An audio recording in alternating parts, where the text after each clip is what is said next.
Hello and welcome to a time special presentation for Thirukkural with the Times, where we explore real-world lessons from the classic Tamil text Thirukkural with motivational speaker, author and diversity champion Bharathi Baskar as she explores the masterpiece.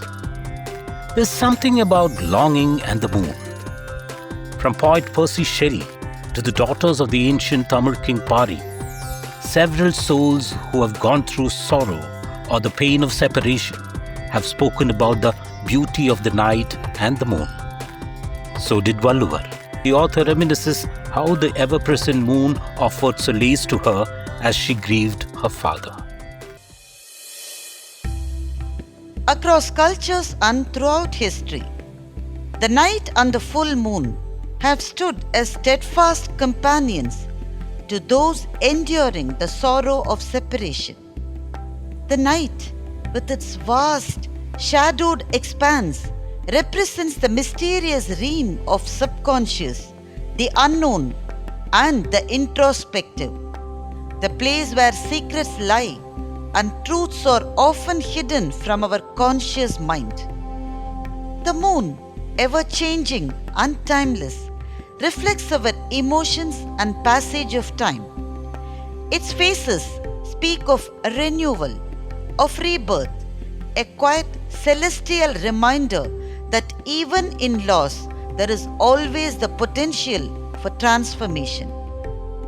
Across languages, mythologies and cultures, the moon has been an eternal companion to the soul aching from the distance of a loved one. In his poem, the English writer Percy Shelley portrays the moon as a solitary wanderer climbing the heavens alone, wandering companionless among stars that have a different birth, ever changing like a joyless eye. He asked the moon. Thiruvalluvar too understood the pain of separation. In one of his verses, a woman pleads with the moon not to wane. Her beloved, now far from her, has left an emptiness in her heart, and until the reunion, perhaps only in her dreams, the moon must remain her only companion. Vidaadhu Senraarai Kanninaal Kaana, Padaadhi, Vaazhi Madhi. May you live, O moon, do not set, so I might see in a dream if I sleep, him who has departed without quitting my soul.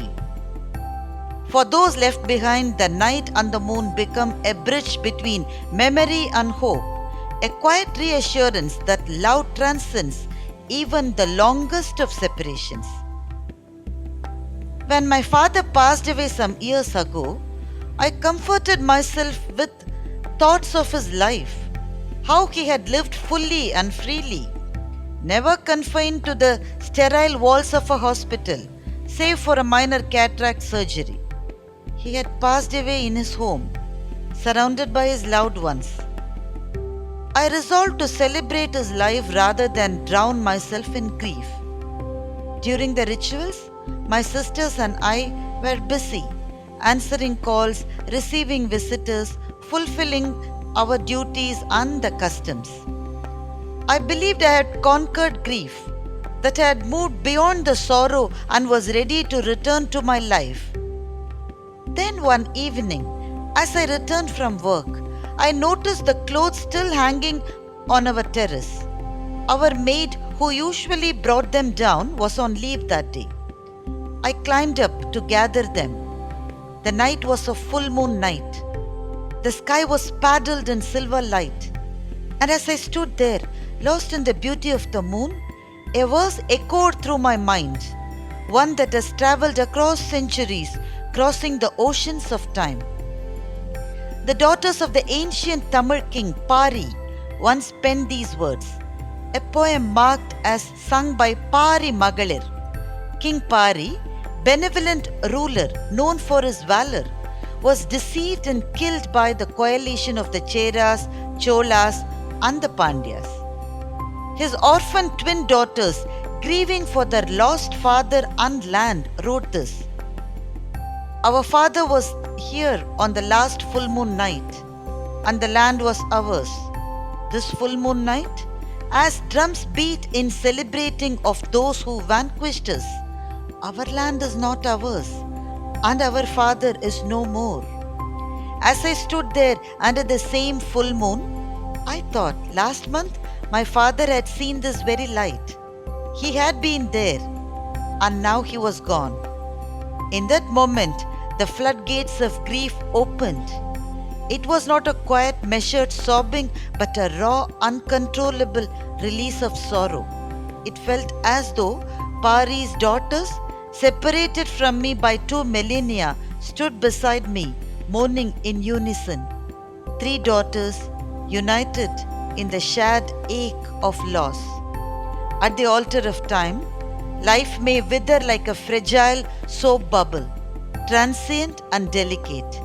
But the ache of absence serves not only as a reminder of what we have lost, but also as a testament to what we have cherished.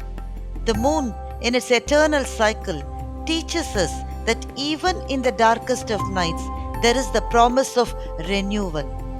Each phase brings its own beauty, just as the night eventually gives way to the dawn. The moon and the night may stand as companions to the grieving, but they also reflect a deeper truth. Love is not bound by time or distance. It transcends separation, glowing in our memories, ever present in the cycles of life. In their light, we are reminded that even in the quietest moments of sorrow, there is hope and the promise of healing with the passing of time.